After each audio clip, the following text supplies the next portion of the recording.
ప్రజా ప్రభుత్వం 2 ఏళ్ల పాలనలో సుపరిపాలన అందించాం. అన్ని చేశామని కాలు రెగరేసుకుని మేము తిరగట్లేదు. కానీ ఎన్ని ఆర్థిక ఇబ్బందులున్నా ఇచ్చిన హామీలు ఒక పద్ధతి ప్రకారం నిలబెట్టుకుంటూ వెళ్తున్నాం.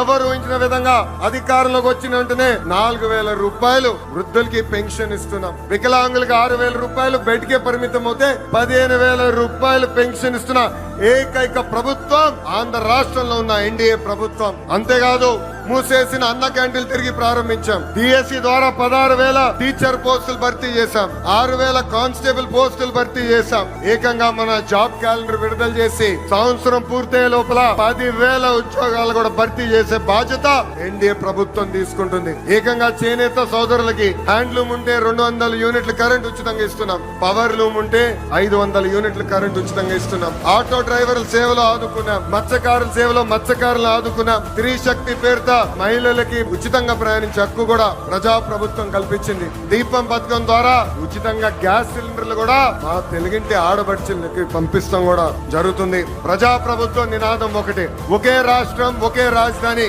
కానీ అభివృద్ధి వికేంద్రీకరణ.